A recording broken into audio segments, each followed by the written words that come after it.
Tudo bom, Miro? Como você tá? Tá rindo da fala de Múcio? Não sei se a gente chora ou se ri, não é? Pois é, Thalita. Tô bem, você tá legalzinho, mocinha? Tranquila? Eu tô bem, eu tô bem.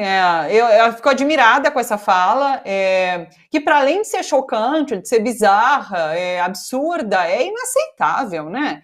Porque realmente o Múcio não chega a fazer a defesa, mas se coloca aí ao lado do genocídio do povo palestino, a favor desse governo ucraniano, quando faz essas falas, ataca diretamente os direitos de povos indígenas.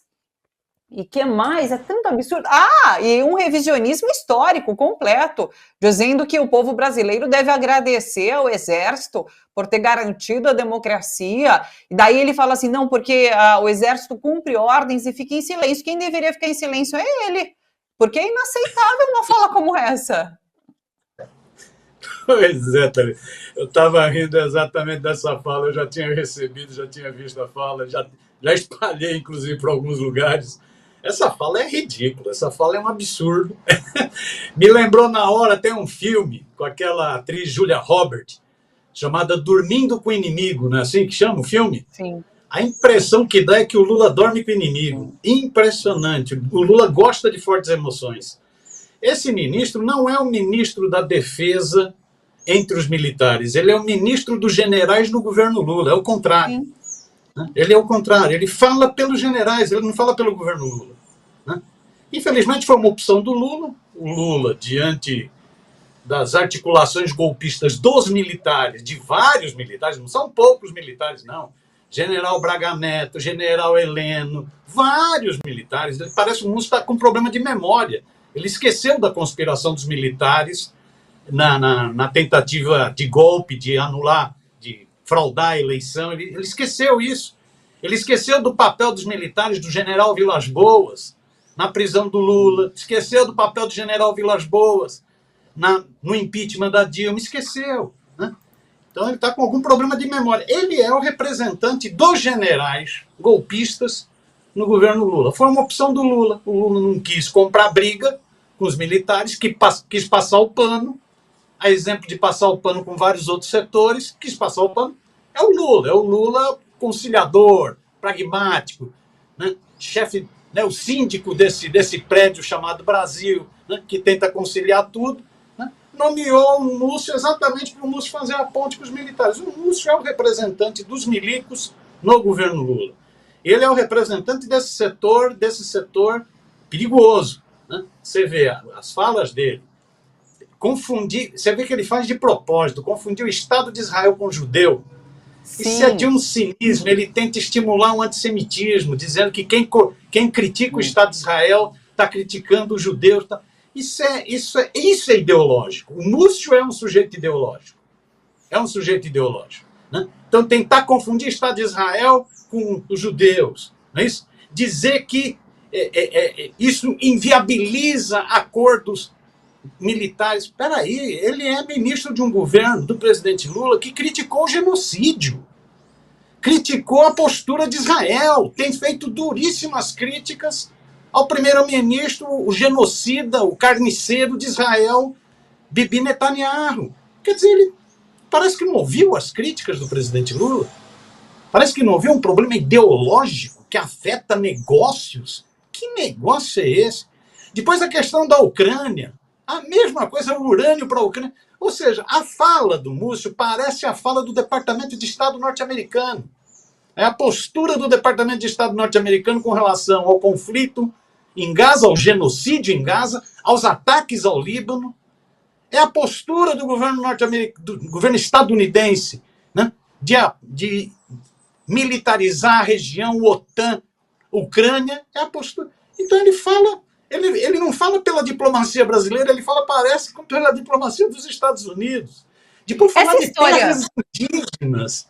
Essa história da Ucrânia, inclusive, é interessante ele ter colocado, porque é algo que a gente nem tinha conhecimento, né? A história aí do embargo em relação à compra, à licitação, que Israel foi vencedora, a gente já teve essa notícia, porque foi Celso Amorim, inclusive, né, que pediu aí para dar uma segurada nessa licitação, muito por conta do posicionamento crítico do governo brasileiro em relação ao que Israel vem praticando. Agora, essa história da Ucrânia, a gente não tinha conhecimento, e é bom saber disso, que o governo, de alguma forma, influencia nesse sentido de parar com a guerra, né? Via a não venda de armamento, né? A gente vem cobrando tanto o governo em relação a cortar relações comerciais e de troca de armamento com Israel. Ucrânia, a gente pode dizer a mesma coisa, e a gente vê aí nas palavras de Múcio reveladas agora que há esse posicionamento de fato do governo. Então, assim, interessante ele ter falado, ele ter despejado tudo isso, ainda que dessa forma, porque a gente passa a saber. Agora, o posicionamento, como você disse, ideológico, essa questão de atacar as terras indígenas, os direitos dos indígenas à terra, porque, olha, a gente tem aqui também, mas a gente não pode pegar. É um hipócrita, realmente, né? Agora é isso, né? Ele foi colocado nessa posição para fazer um meio de campo com os militares. Ele acaba defendendo mais a visão ideológica dos generais, do alto comando, da cúpula militar, do que a posição do governo brasileiro. Seja a posição do governo brasileiro em crítica, criticou o Hamas, mas criticou o Estado de Israel, a vingança assassina do Estado de Israel, do sionismo, a visão expansionista, colonialista, racista do Estado de Israel, do sionismo. Ele se contrapõe à posição do governo brasileiro. Ele se contrapõe à posição do governo brasileiro no conflito na Ucrânia, onde o governo brasileiro está procurando um canal de negociação para resolver. O Lula, outro dia, na ONU, falou que o Zelensky tinha que ser mais esperto, né? Porque sabe que não vai ficar do jeito que está. Ele se contrapõe à posição do governo brasileiro, do presidente Lula. Ele se contrapõe aos povos indígenas. Ele vai... Esse negócio dos militares, tem gente que fala que houve um golpe em 64. Será que esse cara não lê livros de história? Será que tem gente que fala? Como assim tem gente que fala que os militares deram um golpe em 64? Tá com algum problema, o Múcio? Tudo isso é para agradar os milicos? É ser advogado de defesa dos golpistas, da ditadura militar, das torturas, das mortes, dos desaparecimentos? E aí fala de 16. Fala agora de 23, que foram os militares que salvaram a democracia brasileira. Peraí, não teve envolvimento de milico no processo golpista? O Bolsonaro não estava rodeado de milicos? E não era miliquinho bagrinho, não, era general da ativa e já aposentados, né? Os gagás também, alguns gagás, como o próprio Bolsonaro se referia ao Heleno, era essa turma. Será que o Múcio não sabe disso, né? Então, agora é isso, é uma opção que o presidente Lula teve. Na hora que eu vi a fala dele, eu lembrei do filme da Julia Roberts. Realmente o Lula gosta de dormir com o inimigo. A gente vem conversando, a gente vem falando aqui, né? A gente já vem criticando o José Múcio por outras falas que ele fez no passado, e de fato, você sempre pontua isso com a gente, que é uma decisão de Lula realmente não entrar nesse embate com os milicos, mas assim, é para se repensar diante dessa atuação de José Múcio, porque perto do Lula ele fica mansinho, né? Mas daí vai aí para a Confederação Nacional da Indústria, para a CNI, e fala esse monte de aberração. Então, assim, vamos ver se algo vai acontecer, mas não sei se dá para criar expectativa.